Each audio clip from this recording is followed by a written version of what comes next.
Yeah, it's me. You're ringside with Roy. Happy Saturday, everybody. And I'm doing a post-fight video on Anthony Joshua's systematic beatdown of Jake Paul. If you want to call it a beatdown, he only really started getting going in the 4th and 5th rounds. But yeah, everyone and their dog boxing YouTubers are doing videos on this, so I could have gone against the grain and said I'm going to just focus on other stuff. But you know what? It's been bugging me, and I did a video earlier this week talking about how this was a setup, and I want to talk about it after the fights has, everything's been said and done. So the result was sort of what everybody expected. I mean, everybody expected Anthony Joshua to win, number one. Number two, they expected him to win by knockout, which he did. And number three, they expected it to be sort of vicious and ferocious, which essentially it was. But I think most people should be, the general public, who don't like the problem child, El Gato, Jake Paul, who think that he, is bad for boxing and, he's a bit of a dick and, he's an ex-Disney kid, so that makes him soft, and he's got all this money and all this stuff that you want to say negative about him. Most people, they should be cheering today, should be happy that he, essentially got knocked the fuck out. Like, they should be really, really happy about it. But you can't please people these days, myself included, because I leave that fight, having watched it last night, or earlier this morning at least, because I'm in the UK, and I leave the fight feeling like it's still like it was a setup. Now, you can look at it one of two ways. Was the fight rigged? And, was it scripted? All these questions around it.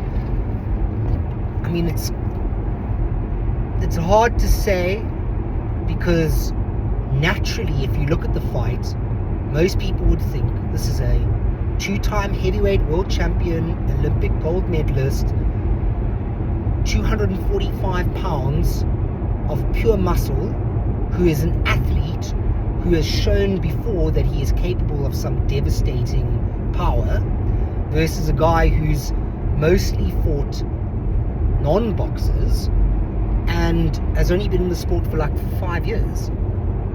And you would think, well, this is a complete mismatch and he should be beating him in 1 or 2 rounds.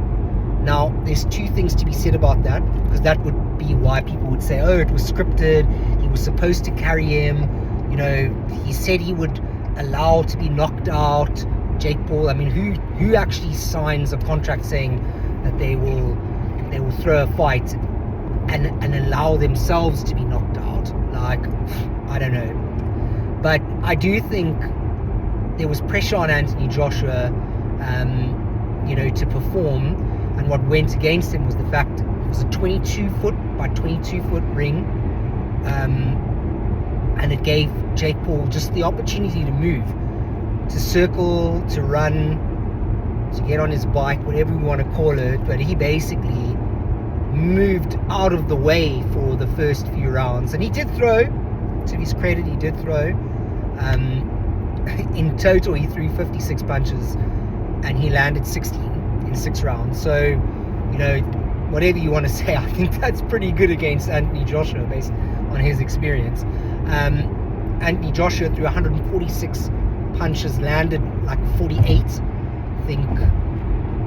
So I can't remember how many of them were power punches, but he knocked him down 4 times. He broke his jaw. I don't know how you fake a broken jaw, but he really struggled to get a hold of him.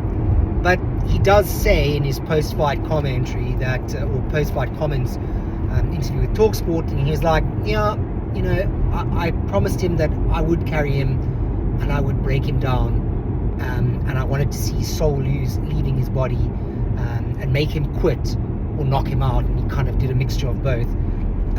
But I mean, it's just the fact that even towards the end he was throwing he threw the jab with his right arm down, and like there was so many, it looked when I was watching it like he was carrying him purposefully, like he had so many opportunities to just, I don't know, just land something, and he didn't. Either he like kind of casually missed, or he missed because Jake Paul did move out of the way quite well. But you know, when he landed. I think that's why everyone's quite devastated. Well, that's why everyone's a bit disappointed, because he did get knocked out, but he didn't get like brutally knocked out. Like, I mean, when he got knocked out, he still had that like stupid look on his face where he was like, whoa, what actually just happened to me, man? Like, you know, if you can even, you know, he wasn't Spark, you know, he didn't get knocked out clean, he wasn't taken out on a gurney or on a stretcher. I mean, if you want to be, you know, really rough, a lot of people probably would have liked to have seen something more violent, just because there's a lot of animosity towards the guy. But I just think, you know, respect where respect's due, and you know, he got in there with an absolute killer. He held his own for 6 rounds, whether he was carried or not.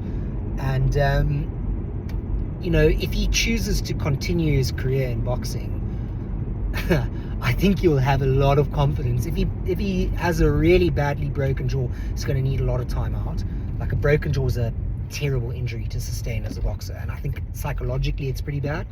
But I mean, the confidence he would have from doing something like that with Anthony Joshua would mean that if he wanted to go back a good few steps, maybe fight at cruiserweight or bridgerweight, and, you know, fight some credible names like, you know, up and coming guys, amateurs, like whether he lost or not, like he could still build himself as like a really credible name in the sport of boxing as a figure.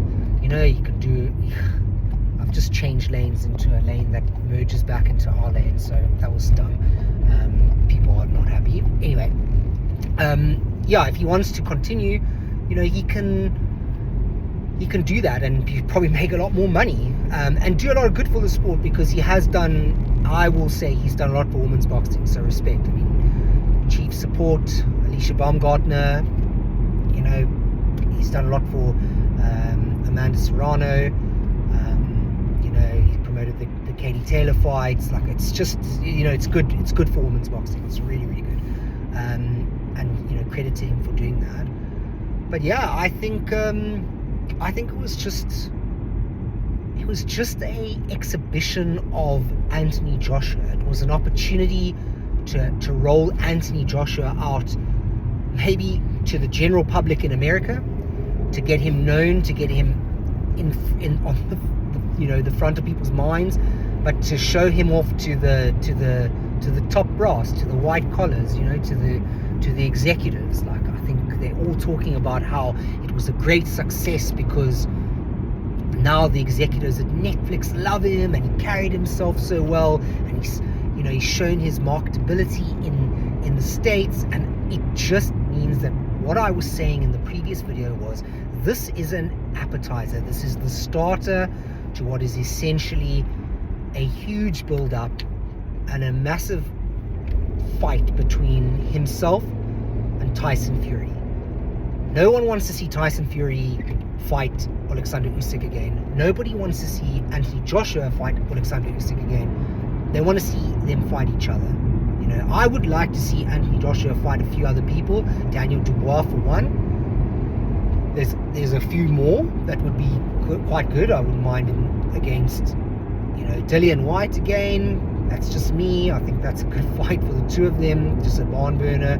Moses Itoma would be a good, you know, good step up. I think it's a bit too early for Itoma, but, you know, at the same time, it's a massive fight to be made potentially. But I think they both are geared towards it. I think Tyson Fury is going to come out of retirement. He's done it before. It's very likely he'll do it again. And I think this served as an opportunity to grow the stock of Anthony Joshua. He's blue chip, and you know, he's a recognized name now, even more so because of this. And you know, onwards he goes.